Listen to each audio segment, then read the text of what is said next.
1192 का तराइन एक सीधा युद्ध नहीं था, ये एक ऐसा धोखा था जिसने राजपूत ताकत को अंदर से तोड़ दिया था।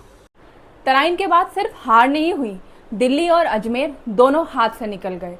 मोहम्मद गोरी ने पृथ्वीराज चौहान को बंदी बनाया और अजमेर की गद्दी दे दी उनके ही बेटे गोविंदराज चौहान को, लेकिन अपनी अधीनता में। यहीं से दरार शुरू होती है।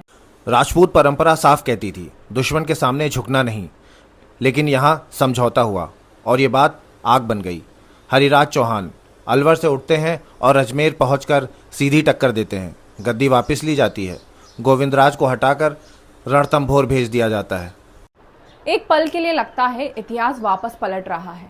हरिराज यहीं नहीं रुकते, दिल्ली तक हमला करते हैं और वहां के सूबेदार को भी हरा देते हैं। लेकिन उधर खेल अभी खत्म नहीं हुआ था। कुतुबुद्दीन ऐबक को सत्ता सौंपी जाती है और लाहौर से नई चाल चलती है। जैसे ही अजमेर की खबर पहुंचती है, सीधा हमला। हरिराज की सेना छोटी थी, लेकिन जज्बा पहाड़ जैसा।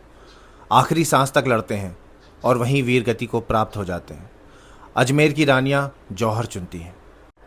और फिर सिर्फ राज नहीं गिरता, संस्कृति पर वार होता है। अदाई दिन का झोपड़ा सरस्वती मंदिर तोड़कर खड़ा किया जाता है, जहां कभी संस्कृत की गूंज थी, लेकिन पत्थर आज भी बोलते हैं और विग्रहराज चतुर्थ के श्लोक आज भी वहां मौजूद है। और अंत में पृथ्वीराज चौहान की कहानी। कहा जाता है आंखें छीन ली गईं, लेकिन आखिरी पल में 4 बास 24 गज, अंगुल अष्ट प्रमाण, ताऊ ऊपर सुल्तान है मत चूको चौहान, और एक तीर छोड़ी गई और कहानी वहीं खत्म नहीं हुई। ये जीत सिर्फ तलवार से नहीं हुई थी, ये अंदर तक धोखा देने से हुई थी। और जब युद्ध मैदान में नहीं, दिमाग की गंदी सोच से जीते जाते हैं, तो इतिहास लिखा नहीं जाता, बदला जाता है। अभी तो और युद्ध बाकी हैं। अब सच क्या है, ये आप तय करो।